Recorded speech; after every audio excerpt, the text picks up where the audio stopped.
नमस्कार, मैं नार मनोहर। मेरा खास कार्यक्रम मुलाकात खास व्यक्तित्व में आज मेरी मुलाकात हो रही है इंजीनियर रमेश से आते हैं। वो बोलने में एक्सपर्ट होते हैं और कहीं ना कहीं अपने बच्चे समझने में और बोलने में सबसे ज़्यादा मात खाते हैं। बच्चों को फ्रंट में लाने की सारी प्रक्रिया चालू कर रखी है। लड़कियों के डिफेंस के लिए जैसे कराटे वगैरह है, ये सब इम्प्रूवमेंट करना कि बच्चा किसी भी लेवल में हाई से हाई लेवल जाए तो हेजिटेट नहीं हो। रेनवाल में एजुकेशन का स्तर कहाँ? रेनवाल शिक्षा की नगरी है। एजुकेशन में अपने रेनवाल में काफ़ी स्कूल अच्छा रिस्पॉन्स भी दे रही है। परसेंटेज बेस पे है, आसपास में सबसे ज़्यादा परसेंटेज यहाँ रेनवाल में आ रही है। अपने यहाँ ही स्कूल की बात करें तो फर्स्ट टाइम 10th था इस साल। इसमें 11 बच्चे टोटल थे, जिसमें से 7 बच्चों के 80% से ऊपर आई है 10th में। 2 बच्चों के सिद्धिविनायक का रिजल्ट ये सिद्धिविनायक का रिजल्ट। और बॉयज़ को सेव करने के लिए कराटो का हमने 3 साल पहले से प्रारंभ किया था। इसमें अपने बच्चे नेशनल लेवल तक गोल्ड मेडल लाए हैं। और टीचर लगा रखा है, कराटे का अलग लगा रखा है, कंप्यूटर लैब का अलग लगा रखा है। कंप्यूटर इसमें हमारा मानना ये है कि इसको बच्चों को शारीरिक और मानसिक दोनों तरफ से विकास हो, इसलिए पढ़ाई पे भी पूरा जोर है। इसके साथ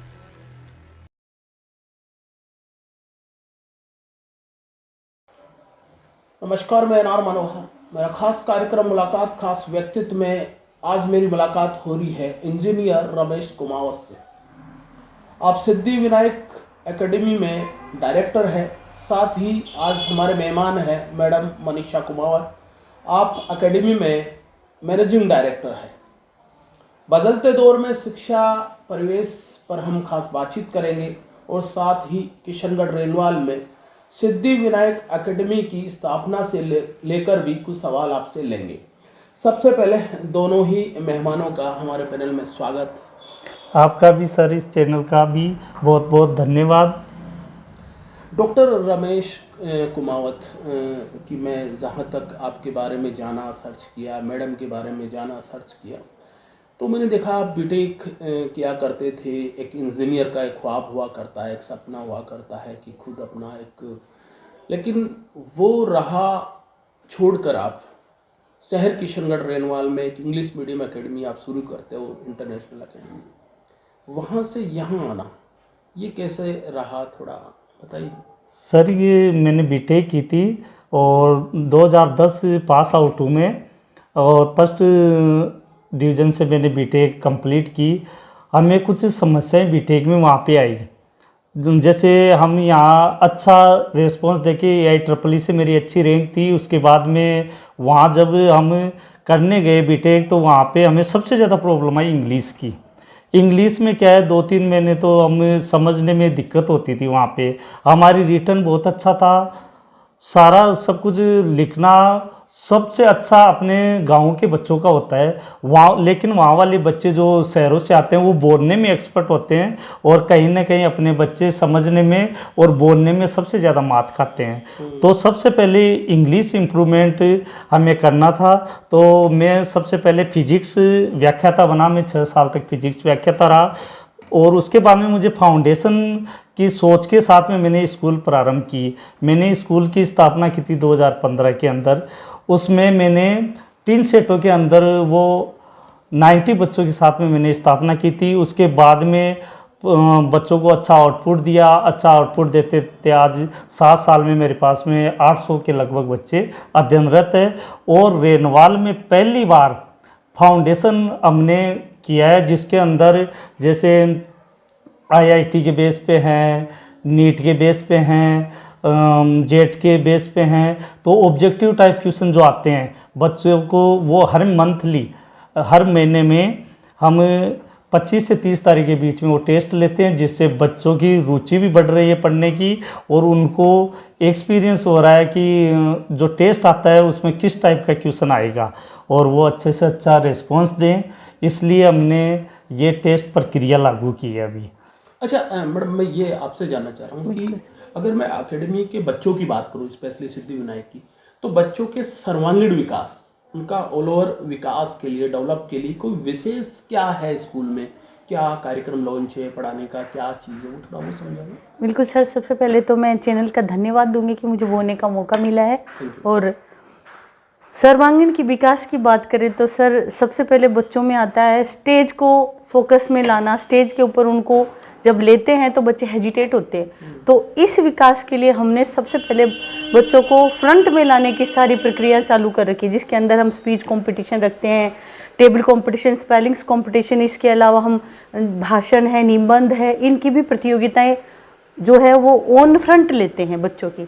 और गेम्स, खेल कूद और लड़कियों के डिफेंस के लिए जैसे कराटे वगैरह है, ये सब हम उनके मानसिक और मतलब मेंटल और फिजिकल सारा संतुलन उनका बना रहे, और इसके लिए हम ये सब करवा रहे हैं। अच्छा, अभी मैंने इंजीनियर रमेश जी से जाना था, मैं आपसे भी ये जानना चाह रहा हूँ कि अक्सर मैंने देखा है कि हिंदी मीडियम का रास्ता बहुत इजी, और गाँव में और जो जिस सर्किल में आपने स्कूल स्थापित किए वहाँ पर वही ज़्यादा डेवलप हुआ है। बिल्कुल सर, आप बिल्कुल सही कह रहे हो, लेकिन ये जो सर ने बताया वही मेरे साथ भी ये सब हुआ था। मैंने भी गवर्नमेंट जॉब को ज़्यादा प्रायोरिटी नहीं दी, क्योंकि जब हमने ट्रेनिंग की थी तो हमारे साथ भी यही प्रॉब्लम फेस हुई। मैं मेडिकल से हूँ और सभी इंग्लिश बोलने वाले मिलते थे सामने, तो मुझे भी पूरा 1 साल उसको समझने में लगा था कि कैसे इनको फेस करें। और जब हम दोनों एक जैसे ही हमारी बातचीत हुई तो हमने कहा इसको सुधार करना बहुत ज़रूरी है। आपने वो देखा कि इंग्लिश एक ऐसी गाँवों से आने वाले लोगों के लिए एक प्रॉब्लम सी है। हाँ बिल्कुल सर, बहुत बड़ी प्रॉब्लम है, छोटी नहीं। लिया कि वो इंग्लिश मीडियम ही करनी है। हाँ, क्योंकि हमें यही इम्प्रूवमेंट करना कि बच्चा किसी भी लेवल में हाई से हाई लेवल जाए तो हेजिटेट नहीं हो बोलने में, समझने में। और कहीं भी गांव का बच्चा एजुकेशन में अव्वल रहते हुए भी इंटरव्यू वगैरह में रह जाते हैं, बस लैंग्वेज का प्रॉब्लम है, तो उस लैंग्वेज को सुधारने के लिए हमने ये सब स्टार्ट किया था। अच्छा इंजीनियर साहब, मुझे ये बताओ कि रेनवाल में एजुकेशन का स्तर कहाँ देखते हो आप? वैसे रेनवाल शिक्षा की नगरी है, इसमें अभी भी अपने रेनवाल के अंदर जैसे बच्चे सेलेक्ट नीट वगैरह है, आईआईटी में हैं, ये जेट में हैं, इसमें कम सिलेक्शन दे पा रहे हैं क्योंकि फाउंडेशन अभी रेनवाल में मजबूत नहीं हुआ है। हमारी भी कोशिश है और भी स्कूल वाले कोशिश कर रहे हैं कि ये फाउंडेशन मजबूत रहे। नीट आईआईटी की बात कर रहे हो? हाँ, तो इसके अंदर अपने यहाँ तैयारी का प्रोसेस थोड़ा कम है, और बाकी एजुकेशन में अपने रेनवाल में काफ़ी स्कूल अच्छा रेस्पॉन्स भी दे रही है। परसेंटेज बेस पे है, आसपास में सबसे ज़्यादा परसेंटेज यहाँ रेनवाल में आ रही है। अपने यहाँ स्कूल की बात करें तो फर्स्ट टाइम 10th था इस साल, इसमें 11 बच्चे टोटल थे, जिसमें से 7 बच्चों के 80% से ऊपर आई है 10th में। 2 बच्चों के सिद्धिविनायक का रिजल्ट, ये सिद्धिविनायक का रिजल्ट है, और एक भी बच्चा 5th, 8th और 10th बोर्ड में कोई के भी बच्चे के 60% से नीचे अपने नहीं है। बेहतरीन रिजल्ट है। अच्छा, एक और मैंने देखा सिद्धिविनायक का, मैंने कुछ वीडियोस देखे हैं जिसमें बच्चों का घुड़सवारी है, बच्चों को कराटे वगैरह है, ये कोई एक्टिविटीज़ क्या है? ये आज के टाइम में इतने क्रिमिनल्स हो रहे हैं, इसके अंदर गर्ल्स को और बॉयज़ को सेव करने के लिए कराटो का हमने 3 साल पहले से प्रारंभ किया था। इसमें अपने बच्चे नेशनल लेवल तक गोल्ड मेडल आए हैं, और स्टेट और नेशनल पे करीबन 50 से ज़्यादा बच्चे गोल्ड मेडल लेके आ चुके हैं अब तक अपने स्कूल में। बच्चों को कोई विशेष को टीचर लगा रखा है? टीचर लगा रखा है, कराटे का अलग लगा रखा है, कंप्यूटर लैब का अलग लगा रखा है। कंप्यूटर, इसमें हमारा मानना ये है कि इसको बच्चे को शारीरिक और मानसिक दोनों तरफ से विकास हो, इसलिए पढ़ाई पे भी पूरा जोर है। इसके साथ में खेल प्रतियोगिताएँ भी होती रहती है। इसमें अपन ने पूरी लेबोरेटरी बना रखी है, इसकी कंप्यूटर लैब बना रखी है कि बच्चे कंप्यूटर नॉलेज में भी अच्छा रेस्पॉन्स दें।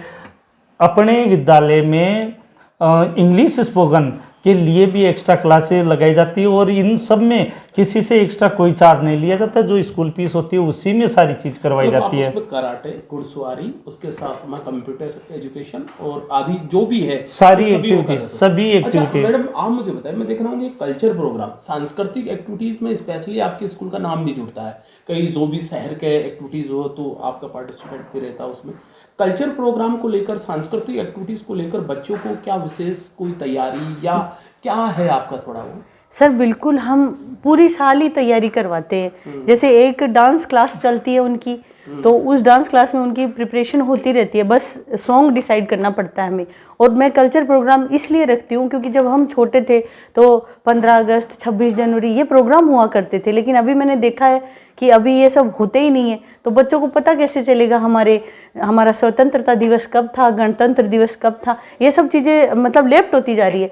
इसलिए हम कल्चर प्रोग्राम रखते हैं कि बच्चे इस बहाने से स्टेज पे आएंगे, अपना जो गुड प्रदर्शन है वो बढ़िया वो करेंगे। और इसमें हमारा पेरेंट्स का भी काफ़ी सपोर्ट है सर, जो भी डिमांड होती है बच्चों की वो सब कंप्लीट करते हैं और पूरी साल हम इसकी तैयारी करवाते हैं। और जब भी प्रोग्राम होता है हमें कोई ज़्यादा विशेष तैयारी करने की ज़रूरत नहीं होती क्योंकि हमारे बच्चे पहले से ही प्रिपेयर रहते हैं। और मैं 100% जितने भी स्टूडेंट होते हैं सबको मैं स्टेज पे लाने के लिए प्रोग्राम में डालती हूँ, चाहे वो किसी भी प्रोग्राम में हो। उसका वो डेवलप ये भी चाहता हूँ कि हाँ, कल्चर प्रोग्राम में भी वो आगे रहे। हाँ नहीं सर, स्टेज फेस करना बहुत बड़ी बात होती है बच्चे के लिए, तो वो मैं चाहती हूँ कि वो स्टेज पे जाने से हेजिटेट नहीं हो, चाहे वो बोलने में हो, एक्टिविटी करने में हो, कुछ भी हो। इसलिए हम हर फंक्शन में साल में हम 4 प्रोग्राम करते हैं जिसमें सभी बच्चों को ऑलमोस्ट हम स्टेज पे छोड़ते हैं। वो क्या बच्चे अपनी क्वालिटी है उसी टाइम दिखाते हैं। अच्छा इंजीनियर साहब, मुझे ये बताइए कि आपकी स्कूल का, मैं एकेडमी देख रहा हूँ, अच्छा से बिल्डिंग भी बना रखा है और आप बता रहे थे स्टूडेंट की संख्या भी बहुत अच्छी है। वो दौर जो अभी आप मुझे अभी इंटरव्यू के सेशन में बताया कि एक टिन शेड से सफ़र को शुरू किया, शानदार बिल्डिंग, ये पूरा जो हमने सर स्टार्टिंग में हमारी भी आर्थिक स्थिति इतनी मजबूत नहीं थी, तो हमने यहाँ पे टीन शेड के अंदर स्टार्ट में स्कूल हमने ओपन किया था 2015 में। उसके बाद में क्वालिटी देख के, स्पोकन देख के, बच्चों में रिस्पॉन्स देख के सभी अभिभावकों का हमारी तरफ रुझान हुआ। फिर दूसरी साल ही हमारे पास 350 बच्चे हो गए थे। फिर जैसे जैसे बढ़ते गए, कोरोना काल के अंदर भी हमने एक्स्ट्रा क्लासें लगाई, ऑनलाइन क्लासें भी दी, टीचर्स घर जा के भी पढ़ा के आते थे, तो स्थिति में सुधार हुआ। कोरोना काल में सबसे ज़्यादा तो अभिभावकों का हमारे को बहुत अच्छा सपोर्ट रहा कि हर व्यवस्था उन्होंने की, और आज तक अभिभावकों का सपोर्ट हमारे को साथ लेके चल रहे हैं वो, और हम जो भी कहते हैं वो उसमें सपोर्ट वो करते हैं। तो हम आज इस स्थिति पे सबसे ज़्यादा तो अभिभावकों की वजह से ये फीस टाइम पे देना है, और अभी मतलब आपका हेल्दी रहा है। हाँ, अभिभावक पूरा सपोर्ट कर रहे हैं हमें। अच्छा, एक और बात मुझे बताइए कि ये आपको जानना चाह रहा हूँ, जो शैक्षणिक बदलाव है हिंदी मीडियम से इंग्लिश मीडियम का बदलना, और जो वर्तमान आईटी का भी सेक्टर अच्छा है। अभी आप बता रहे थे कि भाई आईटी नीट वगैरह स्टूडेंट इतना ज़्यादा प्रेशर सा रहना है, फाउंडेशन कोर्सेज शुरू हो गए, लगभग वो दौर और आज के दौर में बड़ा बदलाव हो गया। ये सर मैंने देखा, मैंने बाहर भी रहा हूँ मैं, मेरा एक बार नोएडा कंपनी में सिलेक्शन भी हुआ था। तो ये चीज़ मैंने देखी कि कम्युनिकेशन में जितनी इंग्लिश का जितना प्रभाव पड़ता है उतना हिंदी का नहीं पड़ता।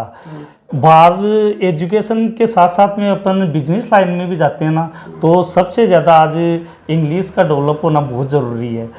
अपन हिंदी लैंग्वेज में जाते हैं, बाहर की तरफ जाते हैं, जितने भी बिजनेस संबंधित अपन, चाहे वो रिकॉर्ड के तौर पे हो, चाहे आपस में कम्युनिकेशन में हो, इंग्लिश का प्रभाव सबसे ज़्यादा है। और अभी गवर्नमेंट भी इंग्लिश का हिंदी का इंग्लिश में कन्वर्ट कर रही है ताकि कि किसी बच्चे को कोई परेशानी नहीं आए। एक ये भी बताइए मुझे कि एक स्टूडेंट पर, क्योंकि मैं एक मनोवैज्ञानिक सवाल है ये, स्टूडेंट पर कितना प्रेशर होता होगा कि यस मुझे आईटी में जाना है, मुझे नीट क्लियर करना है, मुझे इंग्लिश स्पोकन, क्योंकि ऐसा भी माना जाए एकेडमी की जो एजुकेशन है थोड़ी महंगी होती है, थोड़ी प्रेशर वाली होती है। क्या ये बात हकीकत है या ये केवल नहीं? बाहर जो जाते हैं वो ये है कि महंगी तो होती है, लेकिन अपने यहाँ पे हमने उसी फीस में ये सब करवा रहे हैं। दूसरी चीज़ की प्रेशर की बात ऐसा है कि अगर उसी को नॉर्मल तरीके से पढ़ाया जाए तो प्रेशर अपने आप कम हो जाता है।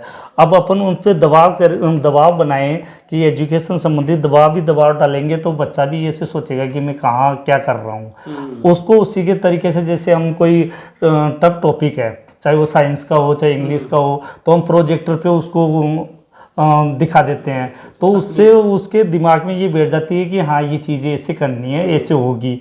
साथ में टीचर्स उसको बार बार समझा देते हैं, पहले समझा के फिर उसका टेस्ट लेते हैं, फिर टेस्ट लेने के बाद में दोबारा से रिपीट करके उसको समझाते हैं कि देखो इसमें आपने ये मिस्टेक की, ये ऐसे होगा।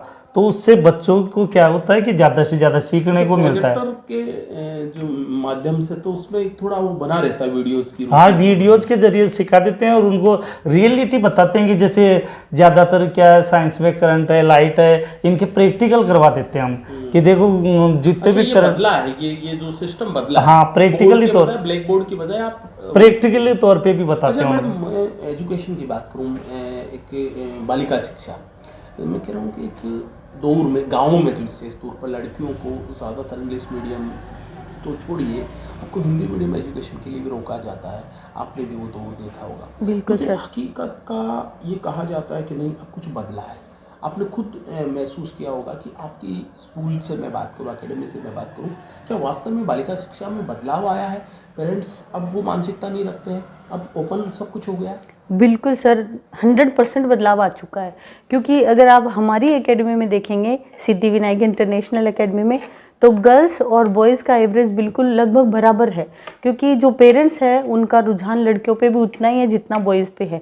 और बालिका शिक्षा पे सभी इस चीज़ को जोर देते हैं, क्योंकि महिला सशक्तिकरण जरूरी है। आजकल जो क्राइम हो रहे हैं तो सभी अपनी बेटियों को मजबूत बनाना चाहते हैं, और इसके लिए वो ऐसी संस्थाओं में डालते हैं बच्चों को जहाँ उनका सर्वांगीण विकास हो। तो ऑलमोस्ट मेरे पास जितनी भी लड़कियां हैं, एवरेज बिल्कुल बराबर चल रहा है। लड़के भी उतने ही हैं जितनी लड़कियां हैं। मतलब ऐसे नहीं है कि 80% बॉयज़ है तो 20%, 50% सभी है। आपका ये मानना है कि अब वो जो सोच थी, हाँ बिल्कुल, काफी पुरानी हो चुकी है। हाँ पुरानी हो चुकी है, बिल्कुल सर, 100%। अभी कहीं कहीं किसी जगह है, लेकिन हमारे यहाँ नहीं है बिल्कुल। किशन, एक और चीज़ आप ये बताइए कि मैं देख रहा हूँ मैनेजिंग आप देखते हो यहाँ की। बिल्कुल सर। और एक बड़ी पूरा मैनेज करना, आप एक फैमिली के बतौर पूरा परिवार ही इसमें लगा हुआ है, एक मैनेज करना आज के, क्योंकि आपके वो स्टूडेंट आते हैं जो एकेडमी की छोटी क्लासें हैं, जो प्राथमिक स्तर का जो है आपका एक माइंडसेट बच्चों का आज कहाँ है? अगर मैं आपको ये सवाल जानना चाहूँ कि बच्चा क्या सोचता है, आज बच्चे की सोच क्या रहती है इस दौर में, आज के बच्चों की सोच? सर बच्चों की सोच तो बड़ी हाई लेवल पे चलती है, जैसे बड़ों से भी हाई सोचते हैं वो, लेकिन उनको वो जो चीज़ वो चाहते हैं वो मिल जाती है। जैसे प्रैक्टिकली सर ने बताया, और सबसे बड़ा मैनेजमेंट में मेरा जो सपोर्ट रहा है वो सर का रहा है। सर ने मुझे सब कुछ मतलब क्लियरली छूट दी कि इस तरह से अपन को करना है, तो हम उसी तरह से मैनेज करके चलते हैं। और पेरेंट्स के साथ जो रिलेशन है ना, वो बिल्कुल हेल्दी है सर, फैमिली के जैसे आते हैं। अगर उन्हें 1 घंटे भी बात करनी होती है तो हम पूरा टाइम देते हैं उनको, घंटे बात करना हो। और बच्चे से रिलेटेड आप कहते हो कि बच्चा क्या सोचता है, तो बच्चे की छोटी सी भी अगर वो डिस्टर्ब हो रहा है किसी बात से, तो मैं मीटिंग लेती हूँ, चाहे क्लास फर्स्ट KG, पर्सनली मैं उनसे मीटिंग लेती हूँ, उनके जो माइंड है उनको चेक करने के लिए कि वो क्या सोच रहा है और क्या चाहता है, और उसी पे हम काम करते हैं। अगर बच्चा सिंगल, कई बार ऐसा होता है कि वो चाहता है कि मैं क्लास में टीचर से इनसे ये चीज़ नहीं पढ़ूँ, तो हम उसके लिए दूसरी व्यवस्था करते हैं और उसको क्लियर करते हैं, और फिर बच्चे को उसी तरह से टैकल करते हैं। और ये सब के साथ में मुझे एक तो पेरेंट्स का और एक सर का बड़ा सपोर्ट रहा है सर। अच्छा, एक बात मुझे बताइए कि वर्तमान की दौर बात कर रहा हूँ, ये उलोर व्यवस्था पर अक्सर कुछ मामले ऐसे आते हैं जो एजुकेशन में, चाहे आप टीचर, शिक्षा, कुछ ऐसे नेगेटिविटी बातें भी निकल के सामने आती हैं।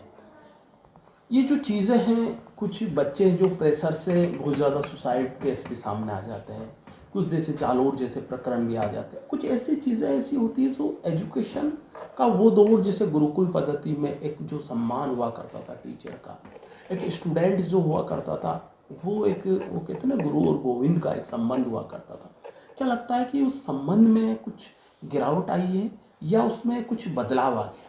नहीं, अपने ऐसा कुछ नहीं है। अपने टीचर्स का पूरे बच्चे सम्मान करते हैं, और टीचर्स ऑल ओवर में ऐसा है कि कई जगह सुनने में आता है कि बच्चों के साथ दुर्व्यवहार भी करते हैं। अपने यहाँ पे ऐसा नहीं है।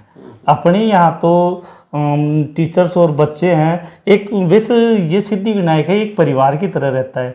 इसमें सारा स्टाफ एक परिवार के सदस्यों की तरह, बच्चों की कोई भी समस्या होती है उसका हाथों हाथ समाधान होता है। बच्चे की स्कूल की नहीं, अगर बाहर की भी समस्या होती है तो वो भी सुनी जाती है। जैसे रास्ते में है, घर पे परेशानी है कि या कोई परेशान कर रहा है, हर समस्या उसकी सुनी जाती है। बच्चों को उसके लिए तैयार भी किया जाता है कि ऐसी समस्या हो तो उसका समाधान क्या होता है, हर चीज़ उनको बताया जाता है। तो बच्चों मन से जुड़े हुए हैं वो।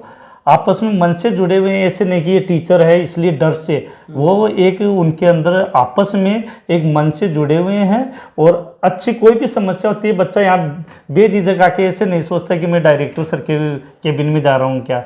अगर कोई छोटी सी भी समस्या होती है, बच्चा डायरेक्ट आ जाता है ऑफिस में, एनी टाइम। बच्चों को कभी नहीं रोकते हम कि नहीं रुको आप बाद में बताना, हाथों हाथ उसका समाधान होता है अपने। तो ऐसी कभी आई नहीं है समस्या।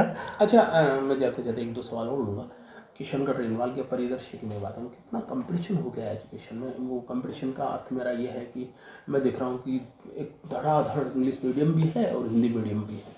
तो एक अपना आप को स्टेप करना, अपने आप को बेटर करना का प्रेशर, तो कितना बदलाव है वर्तमान में। देखो मेरा मानना ऐसा है कि कंपटीशन होता है तभी मज़ा आता है। कंपटीशन में बच्चों को अच्छे से अच्छा देने की कोशिश करेंगे सभी। अच्छे से अच्छा देने पे बच्चों में बदलाव भी आएगा, बच्चे तैयारी भी करेंगे। 80% आज के 10-12 साल पहले यहाँ आसपास में 90% शायद ही कोई क्या आती थी। लेकिन अब जब, हालांकि मैं तो अभी आया हूँ इस क्षेत्र में, लेकिन रेनवाल में और स्कूल वाले भी हैं, कंपटीशन होने की वजह से आज 90 से ऊपर काफ़ी बच्चे आ रहे हैं, सिलेक्शन भी दे रहे हैं, ऐसी बात नहीं है। तो एक शिक्षा की नगरी बनी है ये कंपटीशन की वजह से, जहाँ पे और भी अगर एक्स्ट्रा भी आते हैं, और जितना ज़्यादा कंपटीशन होगा उतना ही शिक्षा का स्तर बढ़ता ही जाएगा, घटेगा नहीं। अभी इंग्लिश मीडियम का दौर आया है, इससे भी ये जो गवर्नमेंट स्कूलों में जो इंग्लिश मीडियम का, इससे प्राइवेट स्कूलों को बेनिफिट हुआ है, कोई लॉस नहीं हुआ। क्यों? स्वीकार्यता हाँ इंग्लिश की। हाँ बिल्कुल।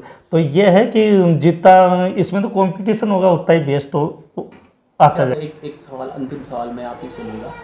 एक आज का स्टूडेंट जो एजुकेशन को लेकर, एकेडमी को लेकर क्या मतलब उनको कहना चाहोगे, क्या मैसेज देना चाहोगे, क्या उनका संदेश रहेगा कि सिद्धिविनायक एकेडमी के डायरेक्टर इंजीनियर रमेश कुमार बोल रहा है, ऐसी क्या चीज़ है जो आप बदलते दोनों गार्जियन के लिए बोलना चाहोगे, टीचर्स के लिए बोलना चाहोगे और स्टूडेंट्स के लिए भी बोलना चाहोगे? मैं सिद्धिविनायक इंटरनेशनल एकेडमी स्कूल की तरफ से यही संदेश देना चाहूँगा कि ऐसा कोई भी टारगेट नहीं है जो बच्चा अचीव नहीं कर सकता। अगर वो बराबर और सही दिशा में अगर मेहनत करे तो हर अचीवमेंट को वो प्राप्त कर सकता है। तो उसके लिए मार्गदर्शन है, वो अपने बड़ों से या गुरुजनों से मार्गदर्शन ले और उसी लाइन में वो वर्क करता रहे तो अपना अचीवमेंट ज़रूर वो क्लियर करेगा। बहुत बहुत धन्यवाद आप हमारे बहुत बहुत आपके चैनल का भी बहुत बहुत धन्यवाद। धन्यवाद। वर्तमान दौर के एजुकेशन थीम को लेकर मैंने कुछ सवाल इनसे लिए थे, सभी सवालों का जवाब इन्होंने दिया है और साथ ही अपनी खुद की एक जो स्कूल के जो डायरेक्टर है बता रहे थे कि सिद्धिविनायक एकेडमी स्कूल का जो वर्तमान दौर में है, ये बच्चों से जो वर्तमान की जो बदलाव है, सर्वांगीण विकास जो मैं कह रहा था, ऑल ओवर डेवलपमेंट की, जो उन पर विशेष फोकस रहता है। स्कूल का विशेष जो खास जो चीज़ है मुझे जो प्रभावित करी, यहाँ की जो कल्चर एक्टिविटीज़ है, साथ ही बच्चों को एक कराटे है, घुड़सवारी आदि एक्टिविटीज़ यहाँ पर होती है। ग्रामीण परिवेश को ध्यान में रखते हुए जो फीस पैकेज है वो भी इनका बहुत लो है, बहुत ही ऐसा है कि ऐसा नहीं है कि आपको नीट IIT के लिए बड़ा आप हो दिया। तो ये ऐसी चीज़ है, तो लोगों को लगना चाहिए, वो गार्जियन जो अपने बच्चों के लिए एक सपना रखता है, मेडिकल का रखता है, इंजीनियर का रखता है, ऐसे लोगों को ऐसे संस्थाएं चुननी चाहिए। साथ ही ग्रामीण क्षेत्र की बहुत अच्छी ये इंग्लिश मीडियम स्तर पर अच्छा प्रयास कर रही है, उभरती हुई स्कूल है और साथ ही एजुकेशन को लेकर बहुत अच्छा सकारात्मक विचार भी रखते हैं।